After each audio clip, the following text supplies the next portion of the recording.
The Wheel of Time Season 3 Episode 6 is titled The Shadow in the Night. Moghedien stirs from the shadows, the Black Ajah splinters, and Rand's madness is showing. So hold on to your heels of Tanchico and let's unravel this episode. This is Unraveling the Pattern. I'm Lauren. As always, I think this video is safe for non-book readers, but check the description for a full spoiler warning.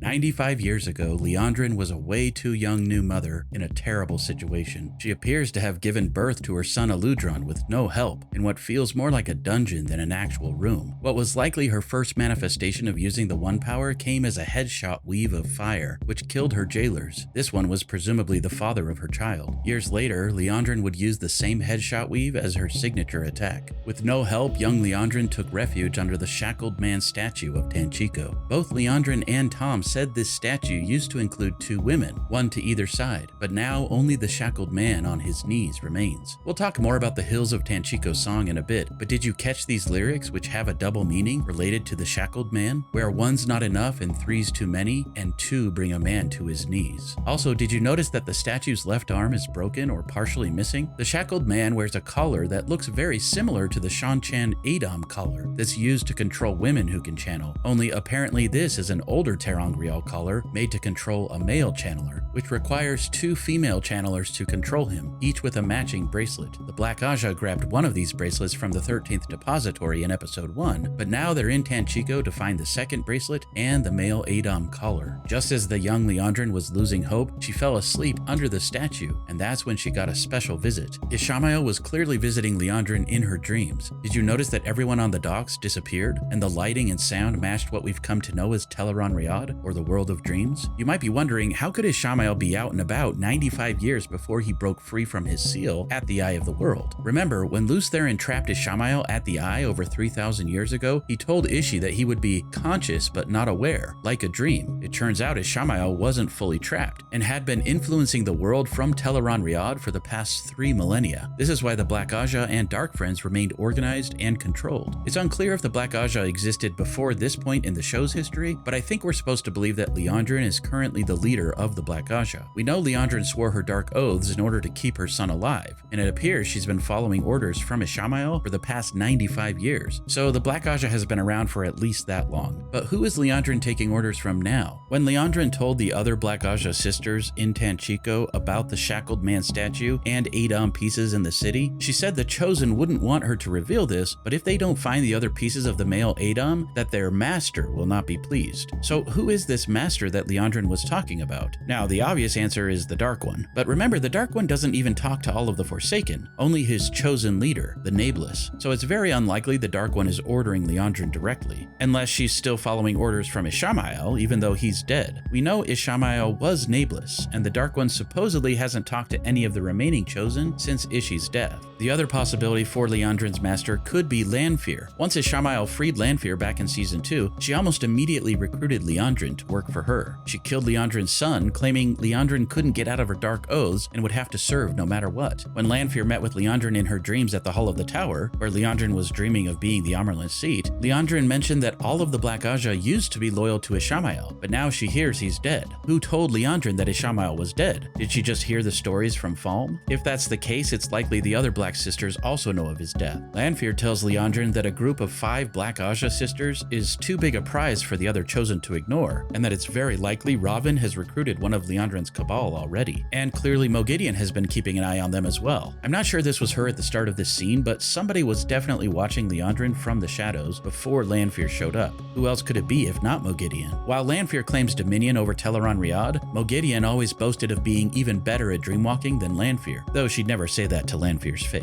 Lanfear tells Liandrin to find the mole and kill her. We learned in this episode that Ravin actually had 2 secret Black Ajah spies from Liandrin's cabal, Naomi, who was killed by Liandrin, and Ispan, who was killed by Moghedien in the World of Dreams. If you're wondering how Ispan and Liandrin could have entered the World of Dreams without being dreamwalkers, it's because they were probably using some of the stolen ter'angreal objects from the 13th Depository. In the books, we learned that most of the stolen objects from the tower are special ter'angreal that give the Black Ajah access to the World of Dreams without being dreamwalkers. Actually, I believe Liandrin has gone rogue and isn't taking orders from anybody, at least not related to why she's in Tanchico. Lanfear asked her why she was there, and she simply replied that it was her home. It seems Liandrin's end goal is to have no master, other than the Dark One of course, and she claims she wants to become one of the Chosen. I'm not sure Liandrin's nearly qualified or powerful enough to become a Forsaken, but what are Dark Friends if not overzealous, selfish, and ambitious to a fault? She seems to think that if she can manage to collar the Dragon Reborn, it might get her that promotion to Forsaken that she's always wanted, and she'll no longer be under Lanfear's foot, literally. Also, I think it's important to note that Liandrin learned and has been experimenting with Naomi's brainwashing weave. Could this be a hint that Liandrin is learning compulsion? In the books, Liandrin used compulsion all of the time, though she wasn't nearly as good at it as the Forsaken. Maybe she's hoping to use it against one of the Forsaken at some point. Before Liandrin killed Naomi, she learned that the male Adom collar is kept somewhere in the city called the Panarch's Palace. I'm sure this will be relevant later in the season. Here's a quick summary of what we know about the Black Ajah so far. They all started working under Sammael, but now it appears they're all kind of up for grabs. It's unclear if Liandrin is the head of the Black Ajah, but she at least seems to be the head of her cabal, which included just about all of these sisters at the start of the season. We know of 11 Black Sisters so far, with the assumption that at least one more is still hiding in the White Tower. These 3 were killed at the start of the season. This white Black Sister died in the Hall of the Tower, and these 2 died in the streets of Tar Valon. Fun fact, this sister who was killed in the street was seen with Liandrin way back in season 1. These 2 sisters, Amiko and Joya, were captured and held prisoner in the 13th Depository until they were killed by Elida and the Grey Man in the last episode. And we learned in this episode that Naomi and Ispan were recruited by Ravin, and then they were killed by Liandrin and Moghedien, respectively. Though Liandrin seems to be taking orders from Lanfear now, I'm not convinced that the other sisters know she's working for Lanfear. I think Liandrin has been leading them to believe that they're working for the Dark One himself, as I've already mentioned. In Tanchico, the only Black Ajah sisters left are Liandrin, Jiane, and Chesmal. Fun little book Easter egg. Did you notice Chesmal was caring for a stray cat? Something she was known to do in the books as well. The only other Black sisters we know of are the supposed mystery Aes Sedai, who's supposed to be in the White Tower, and this mystery yellow Black sister, who was seen during the fight in the Hall of the Tower, but then wasn't seen again after that. Do you think we'll learn who this mystery yellow Black sister is at some point in the show? Was it just a continuity error, or could she be significant later? If so, where do you think she went? Moving on. Mat, Min, Nynaeve, and Elaine set out in Tanchico to find the collar piece of the male Adom, but instead they found the second bracelet. Mat just happened to talk to the one guy whose dad apparently was holding onto it. Mat paid the man top coppers for it, I'm sure. Now, you could just call this lazy writing, but this kind of thing happens to Mat all of the time in the books. The show hasn't really addressed how lucky Mat is just yet, but don't forget he is ta'veren. The pattern tends to swirl around him, and wouldn't you know it, the pattern reconnected Mat with Tom Marilyn, the Gleeman who helped Mat and Rand in season 1. Did you catch that Mat overheard Tom singing a song about the hunt for the Horn of Valir? It's not clear why Tom's in Tanchico, probably just the pattern at work, but I was just so happy to see Tom Marilyn back, and with a more book-accurate patch-covered cloak as well. Similar to the books, Tom said he wanted nothing to do with Mat, but of course the wheel weaves the pattern as it wills, and Tom is caught in the web of destiny whether he likes it or not. After a fun callback to season 1, where Mat returned the favor and pickpocketed Tom, they drank together, and soon Tom knew all about Rand being the Dragon Reborn and Mat blowing the Horn of Valir. Tom said a couple very important things. He mentioned he spent some time in the royal court of Andor, which is why he recognized Elaine, something to keep in mind for later. He also mentioned that he knows who Liandrin is. You might recall that in season 1, Tom talked about his nephew, Owen, a man who could channel who was essentially gentled without trial by the Red Ajah, likely with Liandrin at the head. I don't think the man from the very first episode was Tom's nephew, but he might have been. Owen took his own life after that experience, which is partially why Tom offered to help Rand and Mat in the first place. He hoped maybe he could prevent one or both of them from the same fate. Anyway, Tom saw Elaine getting in trouble and intervened, claiming Elaine was just a pretty girl who looks like the daughter heir, but was actually his Gleeman's apprentice. Then Elaine sang The Hills of Tanchico, a hilarious and catchy tune about breasts, just to prove to the crowd that there's just no way she could possibly be the prim and proper daughter heir of Andor. How's that for the daughter heir of Andor? I especially loved how Elaine clearly was book smart and knew the words and the tune, but she wasn't aware of the song's double meaning until she saw the crowd's reactions. Then, in typical Elaine fashion, she just totally went with it. This scene was a great callback to some of the bawdy songs in the Wheel of Time, and how Elaine in particular does a great job of fitting in while also not blending in at all. I was blending in. Even her accent was great. Speaking of accents, did you notice Liandrin's accent changed when she arrived in Tanchico? Lunault.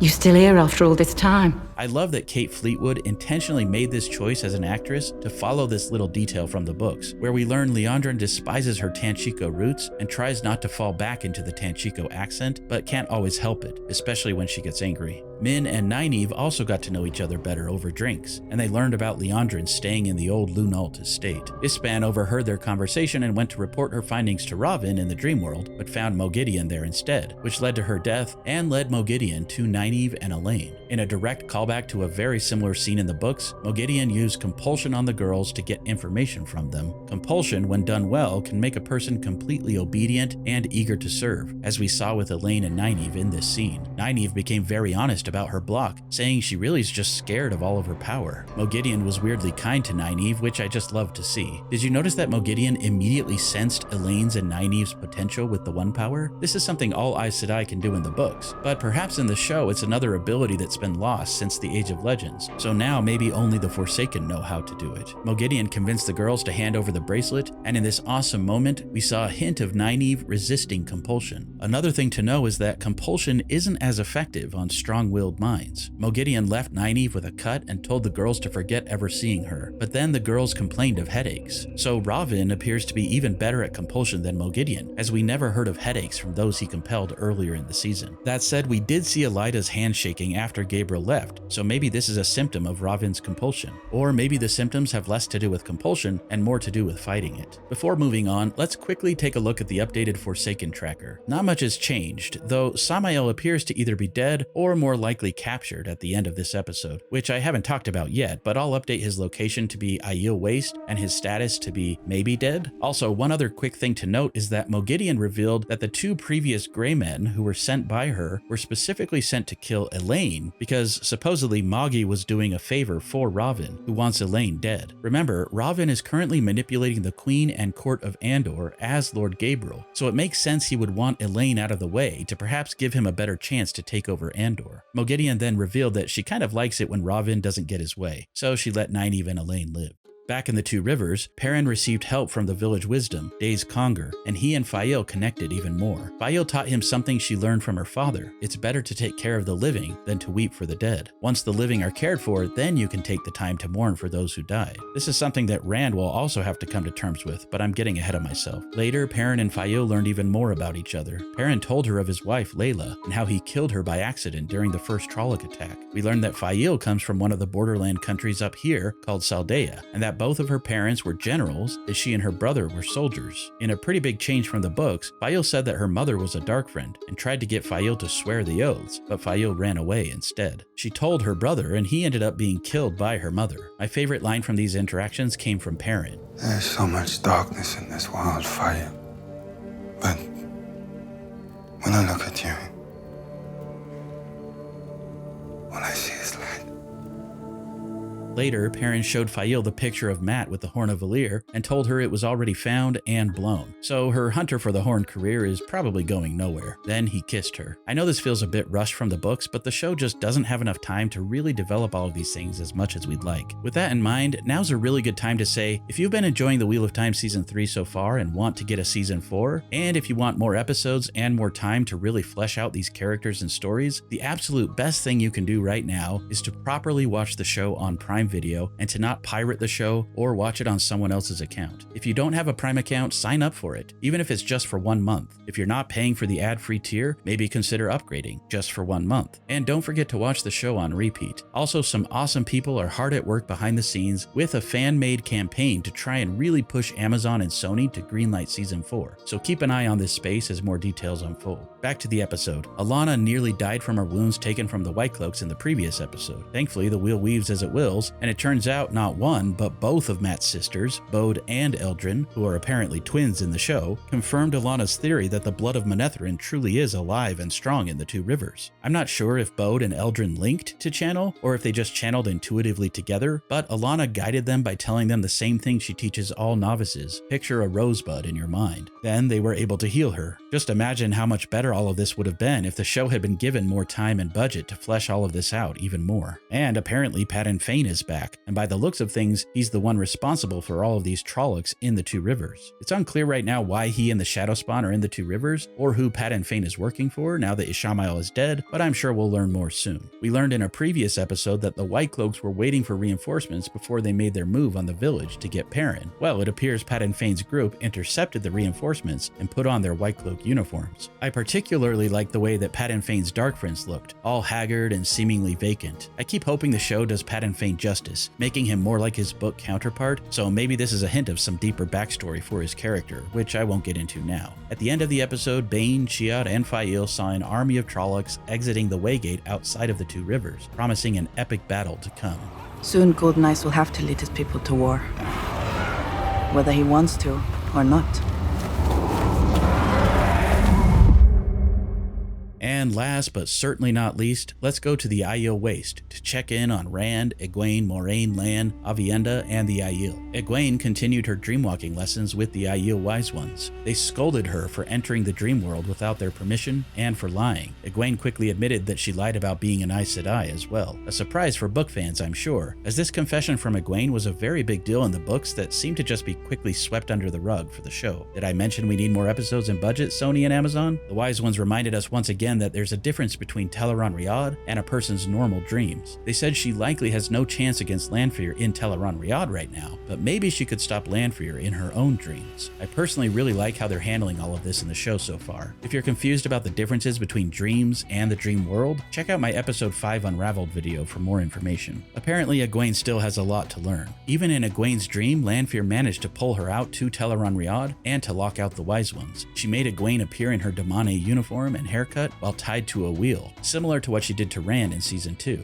It's a bit on the nose, but it's a good reminder that Rand is not the only character whose fate is directly tied to the Wheel of Time and to the rest of the world. Lanfear lied to Egwene, telling her Rand already knew she was torturing Egwene, and he was totally cool with it. I really liked how determined Egwene was after she awoke, telling the Wise Ones, "Let's try again." Typical Egwene, her determination is admirable. Sadly, Rand has been getting a little too close with Lanfear in dreams, and Egwene finally confronted him about it. In a very emotional scene, they basically broke up as Egwene and Rand realized they had different goals and ambitions and weren't able to be completely honest with each other. I'm not at all going to make excuses for Rand here. From my point of view, he's definitely more in the wrong and should have either properly broken things off with Egwene first, or really he should have never hooked up with Lanfear once he knew who she really was. And I didn't love how Rand almost gaslighted Egwene at this moment, telling her, "There's so much you don't understand about me, about all of this. Ew." But then it hit me. Again, not making excuses for Rand. This is definitely not his finest moment, but what if this is part of some grand plan to manipulate Lanfear? Without getting too deep into book spoilers, I'll just say that throughout Book 4, Rand is constantly making plans about how to deal with the Forsaken, and the books never really let us in his head to fully understand what he's planning. Instead, we only see him doing things that feel off from others' perspectives. Egwene even questions whether Rand might be going mad in this scene. What if, when Rand says, "There's so much you don't understand about me, about all of this," what he's really saying is, "This is something I'm doing to get the upper hand on the Forsaken and the Dark One, and I can't let you in on it because it's dangerous." This would actually fit right in line with Book Rand, where he pushes the people he loves away in an attempt to protect them from himself and from his enemies. And also right in line with Book Rand, he doesn't communicate well and basically pushes those people away in the wrong ways, often burning bridges and causing resentments. Anyway, whatever Rand's planning, I'm hopeful that he's not completely blinded by Lanfear's attempts to seduce him, and that he recognizes she knows things that can not only help him to re-imprison the Dark One, but maybe she can even help him destroy the Dark One for good. I'm hopeful that not all is as it seems, and I do think Rand and Egwene aren't particularly compatible. She's ambitious and driven. Rand just wants a simple life as a shepherd in the Two Rivers. I don't fault them for drifting apart. I just wish it had been handled with less apparent cheating. So I'm sticking with my headcanon for now that Rand has bigger plans. Egwene managed to tell Rand the truth about Lanfear torturing her in her dreams, and at least Rand was genuinely upset about that. Perhaps he'll also break things off with Lanfear? Then Sammael interrupted Rand and Egwene as he and some apparent Aiel dark friends, probably Shido, attacked Rand through a gateway portal at Cold Rock's Hold. But before we get to that, let's rewind a bit and talk about Moraine and Rand. In one of my favorite scenes in this episode, we finally got a heart-to-heart discussion between Moraine and Rand about the One Power. I've been excited to hear some of this in the show since the very beginning. Rand recognized Moraine's Precious, the Sakarnin, from his visions at Ruidion. Moraine humbled herself enough to ask Rand how he handles so much of the One Power, and that's when we got this great conversation about the differences between the male and female halves of the One Power. I've made several videos about this, so I won't get into the nitty-gritty details, but yes, the One Power is divided into two halves, saidar for women and saidin for men. Only saidin, the male half, was corrupted by the Dark One, which is why only female Aes Sedai exist in this age. Every time Rand channels, we see the corruption apparent in his weaves, which causes all men to eventually go mad and to kill those they love. The addictive ecstasy of channeling the One Power is strong enough that even with the filthy corruption left there by the Dark One, Rand and other men are willing to channel and taste the bitterness of the corruption in order to also enjoy the sweetness of saidin. Rand's experiences with channeling are by far the most vivid descriptions in the Wheel of Time books, as we learn from Rand's direct point of view just how disgusting and wonderful it is. Something that's really tricky to do in a TV show without some sort of internal monologue, which would be cheesy. Moraine almost scoffs at Rand when he says you can never surrender to the One Power, you have to constantly fight it for control. This is basically the exact opposite of how women embrace saidar. For them, it's all about surrender, opening up to a flower bud in their mind. For men, it's like fighting a raging torrent, trying to keep balance on a branch in the middle of a violent river. It's a constant fight. Rand is so powerful that he causes the earth around him to shake, almost without even thinking about it. This is another subtle thing, but sometimes the show visualizes the weaves of the One Power for the audience, and sometimes it doesn't. As a rule, women can't see men's weaves, and men can't see women's. So sometimes they'll show us the weaves because other women in the scene see them, or because they want the audience to see them. For example, when Moghedien used compulsion on the girls, we saw the weaves. But when Ravin used compulsion in the White Tower, only women and non-channelers were present, so we didn't see the weaves. The same is happening here. Rand is weaving the One Power and causing the earth to quake, but Moraine can't see it. This is a tricky thing to balance. In a previous scene, the audience saw Rand's weaves as he talked with Moraine, but this doesn't mean Moraine saw them. One other thing to remember, back in episode 4, Rand told Lan about a meditation technique he was taught by his father, where he empties all of his thoughts by picturing a flame and a void, another thing that's often described through Rand's thoughts in the books. We see Rand sort of separating himself from all thought and emotion in this scene as he channels. His mind is like a void, and he only focuses on the flame. This is why Moraine had to shout at Rand a few times before he snapped out of it. Well, Moraine was told by Lanfear that a surprise was coming, and to let Rand handle it, so let's talk about Sammael, the surprise. Remember, Lanfear claimed that Sammael is the weakest of the remaining Forsaken, and that certainly seems to be true. He had this really cool One Power hammer thing, but once Rand got his friends to safety, it almost seemed like he didn't even have to think about what he was doing to stop Sammael. Post-production Lauren stepping in to say, I forgot to talk about Avienda and her awesome One Power spears. This scene did a lot of really great things. It confirmed that Avienda can channel, which is likely why she was called to be a Wise One's apprentice, and it showed that she's still a maiden at heart. She took the time to veil her face before she made these spears of air and fire appear. I know some people were talking online about her wielding a sword, but clearly these are not swords. These are spears made of air and fire. So cool. I loved how this scene focused on Rand's face and how he was enamored by the One Power, rather than on Sammael, as Rand devastated the Forsaken with lightning, almost as an afterthought. If you've wondered when we were going to finally see just how much raw power Rand has, we finally got a great glimpse of it here. But that much power has consequences. Unfortunately, the little Aiel girl, Alcera, was caught in the crossfire during Rand's nonchalant channeling. Rand probably just channeled the most One Power he ever has in this life, and so he's not just filled with the sweetness of saidin, he's also filled with the wretched corruption. So he probably wasn't fully in his right mind when he tried to revive Alcera. But he also knows he's supposed to be the most powerful channeler to have ever lived. Surely the Chosen One, the very savior of the world, should have the power to bring back an innocent victim to life, right? He's the Dragon Reborn, a living contrast of light and shadow, of life and death, of destruction and creation. But sadly, no, not even Rand can bring someone back from the dead. The show has tried many times this season to reinforce this concept to us, especially after the very confusing ending to Season 1, where Egwene appeared to bring Nynaeve back from the dead. I just want to reiterate that Nynaeve was not fully dead in that scene, and I also believe that scene was hinting at something that's a very late book spoiler, so I won't dig into that further here. But the bottom line is, nobody can be brought back from the dead no matter how powerful of a channeler you are. Rand has the weight of the world on his shoulders, and we're beginning to see him crack under the pressure. Like the male half of the One Power, it's terrible and wonderful to behold. I can't wait to see where we go from here.